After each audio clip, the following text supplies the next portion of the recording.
Thank you very much. Should I say Namaste Andi? Bhavunara? What? Didn't have breakfast? Location is not feeding breakfast to you. Bhavunara? Bhavunara? Cannot hear. Visakhapatnam में energy ज़्यादा चाहिए. इतना 1 gigawatt का AI data centre बन रहा है और energy नहीं है. लोकेशन ना पावर सप्लाई स्विच ऑफ किया हुआ है क्या? बाबूनारा? हाँ ऐसे. बाबूनारा? Good. At the outset, I would like to thank Honorable Chief Minister, one of the visionaries that our country is proud of, Shri Nara Chandrababu Naidu ji. He built the Cyberabad, part of Hyderabad, that cyber tower, which became the journey of our IT services. And today he is building the AI data hub here. I think Visakhapatnam will be called as AI Patnam. What is Visakhapatnam today? Like Cyberabad, it will become AI Patnam. Such a great initiative you have taken, sir.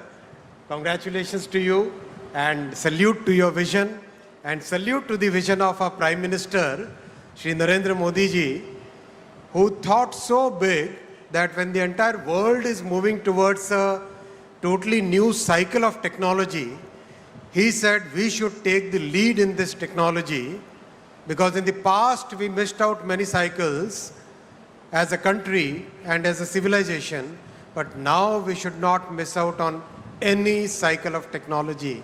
So that's why every part, whether it is semiconductors, quantum, AI, space technology, rare earths, everywhere our Prime Minister is pushing us very hard to take the lead in the technologies. I would like to salute and thank the vision of our Prime Minister.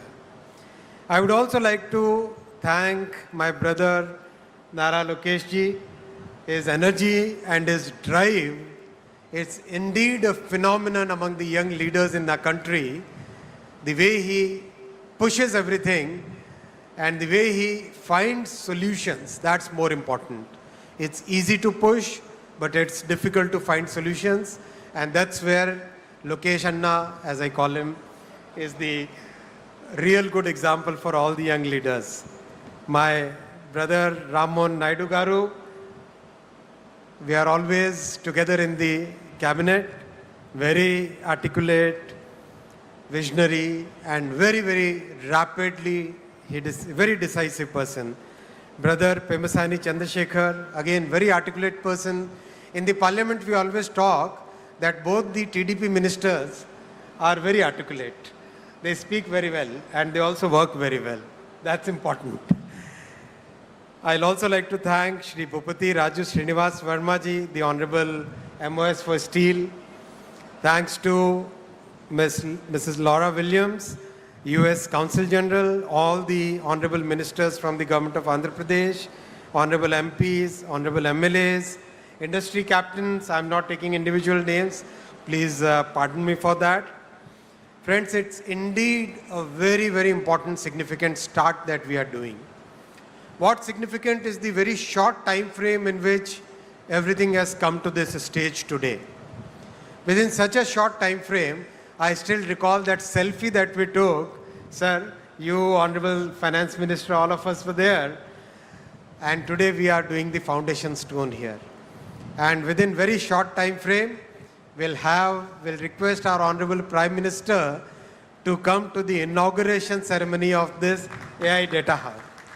That kind of coordination, as Lokesh Anna said, Namo, and double engine bullet train, that phenomenon we should have in the coming time so that we can see the completion of this project in record time. And Vikas, you, Jeet Bhai, Karan Bhai, Mr. Mittal, all of you are on perfect timelines now. We are all going to chase you like, right? Good. Friends, I want to make my speech in two parts. Part one will be about AI and IT. Part two will be about railways. I'll try to keep it very short. First part, we became a IT services leader in the world. All the initiatives that were taken in 1990s, then in the early 2000s, all the great work done in Bengaluru, in Chennai, Pune, Hyderabad, NCR region, Mumbai, all that work established India as a very trusted IT services leader, as a partner where every company in the world is very comfortable working with. That's a great leap we did, great leadership we could build. What we missed out at that point was manufacturing. Honorable CM sir, we were discussing just now, that missing part was the manufacturing piece, whether it is electronics manufacturing, whether it is semiconductor manufacturing, whether it is server manufacturing, laptop manufacturing, mobile phone manufacturing. That part we really missed out at that point of time. And that was very important because that entire ecosystem requires both software leadership and hardware leadership. And that is what has changed in the last decade. When Honorable Prime Minister Shri Narendra Modi ji started the Make in India program, one of the first things he focused on was electronics manufacturing. And the results are for all of us to see. From practically negligible electronics manufacturing and unheard of electronics exports, today mobile phone has become the single most exported item in our country. Single most exported item. It has already overtaken gems and jewelry, textiles, and in the last year it overtook the petroleum high-speed diesel, and smartphone has become the single biggest exported commodity, exported goods. Electronics as a category has become the third largest exported item, as a third largest export category. And this is just the beginning. We started with the manufacturing of finished products, and that is the way the entire world moves. After the ecosystem got built and a kind of volume started getting assembled in a country, we started looking at the module manufacturing. From modules, we started at the sub-modules. And now we have reached the fourth level, which is the component level. And today we have 71 factories which are either already set up, started manufacturing, or in the process of getting set up to start the manufacturing. Many components, we will be able to meet 75% of our demand, 50% of our domestic requirement, and there will be many components where we will be able to meet 100% of our domestic demand and also become exporters of those components. That is the vision with which Prime Minister Shri Narendra Modi ji is driving us to become a major electronics manufacturing hub in the entire world. And Excellency CG Ma'am, Mrs. Williams, the electronics manufacturing is very important from the geopolitical perspective. In today's world, which is full of geopolitical uncertainty, entire world is looking for a trusted partner where IP rights will be respected, where the security concerns will be met, where you can believe the supply chain is in trusted hands, auditable, properly checked, verifiable. That kind of supply chain, that kind of value chain is possible only in India. And that's why we request all the global users of electronics products to look at India as a major electronics sourcing, development, design and manufacturing hub. Whether it is components, modules, sub-modules or finished products or materials going forward, India will emerge as one of the major trusted supply chain partners for the entire world. And in fact, in the recent FTAs that we had, especially with Europe, electronics supply chain was one of the major drivers of the agreement between India and Europe. Because every part of the world is today looking for a trusted value chain supplier. And now we have added semiconductors to this journey. Out of the 10 plants which have been approved as a part of the semiconductor mission, 2 plants have already started commercial production again in a record time from the beginning in 24. In 2026, we have the commercial production already going on for 2 plants now. Another 2 plants will start commercial production within 2026. And in 2028, we'll have the first commercial fab in Dholera starting its production. Again, it's very important to understand, and especially for our international participants here, a $1 chip can stop the production of a $1 million machine. And that is very important to understand the concentration risk which is happening in the world today. That concentration risk can put the mightiest of the world at risk just by that $1 chip. So it's very important to make sure that the world has a trusted semiconductor manufacturing country where the IP rights and the value system of democracy, the value system of free speech, those are followed and which are very important for the entire world today. So my request to especially the international visitors here, if you have to take one message away from this meeting, please consider India as your trusted value chain and supply chain partner. And this is a government, as Lokesh Anna said, which believes in delivery, which believes in execution, which believes in transparency, and we have delivered what we promised. The Google team is a clear witness to this entire thing. Whatever we said, we have delivered. Our say-do ratio, what we say and what we do, our say-do ratio is very high, I would like to say. I have only 3 asks from the industry, and especially the Google team who is present here. Please focus on manufacturing your servers in India. These data centers will require a large number of servers. Today we have the capability of manufacturing servers.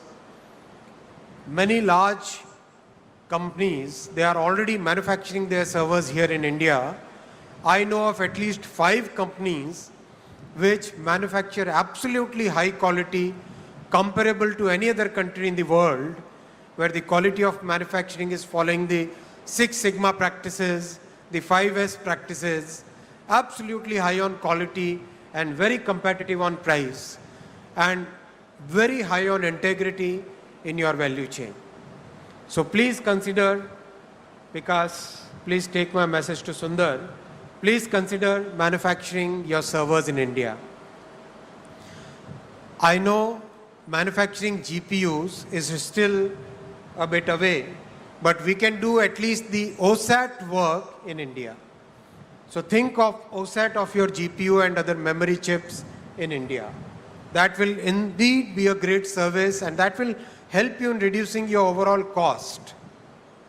The second ask is, we are happy to collaborate as part of the AI mission in improving your power efficiency. Let's take up some joint projects. Let us take some research projects along with the India AI mission and the industry, where we can look at more power efficiency. So I'll request for proposals from Google as well as other industry participants where we can do more energy efficiency. My third ask is efficiency in water consumption. It's a very emotional, very important point from sustainability perspective, that we should try and reduce water consumption. So I'll ask the industry that whatever possible from the government side, we will be fully supporting you in the research, in recycling, in using wastewater, in every which way, whatever you think, we'll be very happy to support you in reducing water consumption, but please make it a mission to reduce water consumption. These are my three asks. I hope the industry will come up to it. I would also like to thank the Google team for the 3 subsea cables which will land here in Visakhapatnam. One cable will go all the way to Australia, then via the Pacific Ocean to the west coast of US. Second one will go Middle East to Europe, then to US. Third one will go around the Cape of Good Hope, the African end, and then go straight to US. So these will be 3 major subsea cables which will give very important infra for our entire journey forward. So thank you, Google, for doing that. That's a big thing for our country. Friends, I'll now come to the second part of my address. I'll talk about the railway projects and especially focusing on Andhra Pradesh here. As you know, this double-engine bullet government, just 10 years ago, the budget which used to come for railway projects was a meager 886 crore for the combined Andhra and Telangana. Should I speak in Hindi, sir? Hindi is okay, or English? I need to learn Telugu. English? Okay, English. So, the combined budget used to be only 886 crore for Andhra and Telangana combined.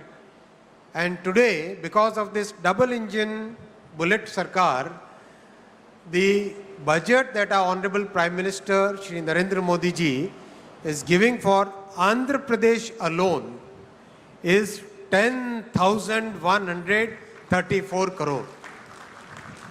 886 crore for Andhra and Telangana combined, and for Andhra alone 10,134 crore.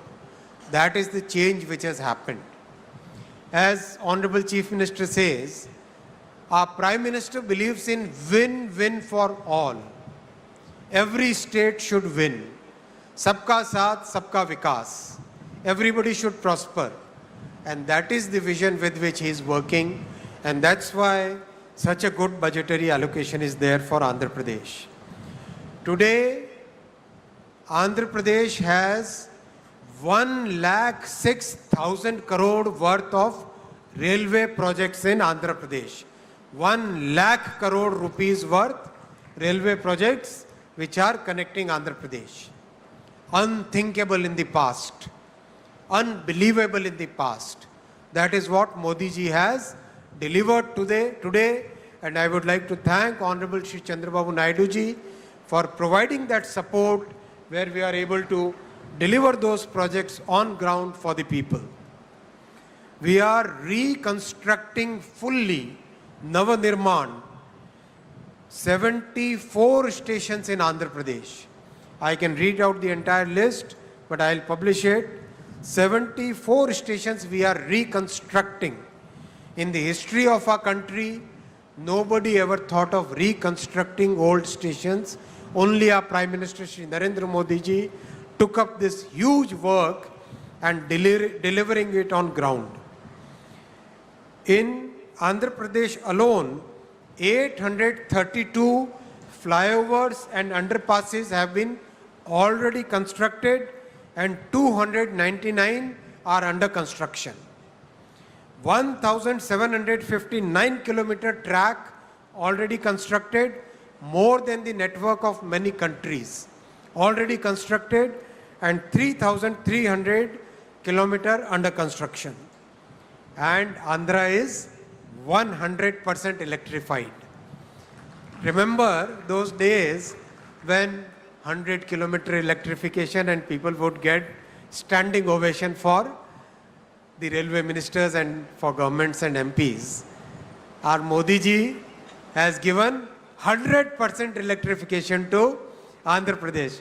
Why don't we give a standing ovation for Modi ji and Honorable CM for giving 100% electrification for Andhra Pradesh's railway network. Thank you. Thank you very much. I'll come to the second point on railways. Friends, new generation trains are today visible in the entire country. Andhra Pradesh today has 16 Vande Bharat services. 16 Vande Bharat services. How many of you have traveled by Vande Bharat? Great. Like it? How do you say good in Bavunda? Bavunda. Say it, man. Say it loud. Good. And 22 Amrit Bharat services. 22 Amrit Bharat service. And friends, this is just the beginning. Have you seen that video of the Vande Bharat sleeper? So Vande Bharat chair car, version 1, version 2, version 3. Then Vande Bharat sleeper, version 1. When we tested the Vande Bharat sleeper, we put 3 glasses of water and we put 1 glass of water on top of the 3 glasses. And we ran the train at 180 kilometers per hour. 180 kmph, 3 glasses of water and 1 more glass on top of it. All full of water. No Fevicol. No Fevicol, okay? And the water doesn't spill. The entire world has taken note of it. Because this kind of quality of design and manufacturing is not found anywhere in the world. That much thought we have given, that much detailing we have done in manufacturing and design. So that also is now very soon going to be rolled out in the entire country. The third point, South Coast Railway Zone. This was a very emotional point because when the states were reorganized, this was one of the promises that the center had made. So we have delivered that promise. Our Prime Minister believes in making sure that whatever promises center makes, it doesn't matter whether the governments change, but the promises made must be delivered. And that's why this entire process is now completed. And believe you me, unlike creating a new district, creating a new railway zone is highly technical in nature. We have to look at the operational points, how the control of a train is transferred from one zone to the other. And we have to set all those systems in place before we can actually make the announcement for a new zone. All those systems are now in place, and now we are ready to notify the new railway zone on 1st of June 2026. That's a promise which is delivered. And I'll come to the fourth point, friends, the bullet train, the dream project for all of us. And as you are aware, if you have seen the videos of the progress of Ahmedabad to Mumbai bullet train, that 500-kilometer stretch will be completed in 1 hour and 57 minutes. So basically Mumbai, Surat, Vapi, Baroda, Ahmedabad, all those large cities will become one single economic zone, one single economic region. That same magic will now happen in Andhra also. We don't have any young people there. Young people don't clap. Young people have a different way of shout out loud, man. Yes. Yes. That is the way young people will shout. Where is that sound? आज लगता है लोकेश बाबू has done something. He didn't feed anybody. There are two people who are pulling your legs. Loud shout out, come on! That's like Visakhapatnam. One more time. Now I can tell you how much time it will take Amravati to Hyderabad. Make a guess. When the bullet train comes, make a guess.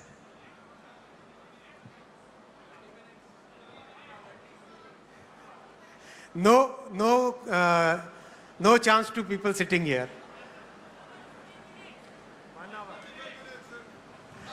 70 minutes. 70 minutes from Amravati to Hyderabad. And if Honorable CM, he would like that to be, and my Prime Minister and CM are same. They have same thing. If I say 70 minutes, they'll say no, 35 minutes. They will like the trains to fly. That's why you got Civil Aviation Minister here. Combine the two ministries, then the trains will also fly. And Amravati to Chennai will be 112 minutes, 112 minutes. Imagine that kind of connectivity. Hyderabad to Pune will be 1 hour and 55 minutes. Pune to Mumbai will be 48 minutes. And Chennai to Bangalore will be 73 minutes. 73 minutes. Hyderabad to Bangalore will become only 2 hours and 8 minutes. That kind of change will come. So this entire high-speed diamond, the high-speed diamond in the southern states once again proves our political commitment to the development of South Indian states, which every time our opposition, they try to create that fake narrative. That fake narrative is broken again and again by the commitments and the actual delivery that our Prime Minister is making, Shri Narendra Modi ji is making in every sector. Sector after sector, so much investment is coming to all the South Indian states that nobody can say that the South Indian states are not being given the right justice. That justice is being given very clearly, very categorically by our Prime Minister and by the NDA government, where this entire thing is visible, whether it is railways, highways, power, ports, shipping, every sector, the commitment towards Sabka Saath, Sabka Vikas, development of each and every state is clearly visible, clearly demonstrable in every sector, and that is the commitment of NDA as a party, as a group to the people of South India. I would like to give very clear commitment today on behalf of NDA that every state will prosper equally under the leadership of our Prime Minister Shri Narendra Modi ji. The last point I'll make, friends, is from Kolkata to Chennai, the entire East Coast, the railway lines, wherever they are double, they will be made 4-line. Wherever they are double, they will be made 4-line. That's the dream our Prime Minister has now started converting into reality. One by one, the projects are getting sanctioned. You must have seen the recent announcements in the cabinet, and that will totally change entire coastline. We will be able to run 500 new trains on this entire eastern coast, many new cargo trains, many new container trains, connectivity to the ports, connectivity to the tourism spots, connectivity to our cultural points, and connectivity to the entire country. That digital connectivity, friends, that railway connectivity, that entire connectivity in every sector, and especially that connectivity of the hearts, that is what our NDA government brings. Thank you very much. Dhanyavad Andi.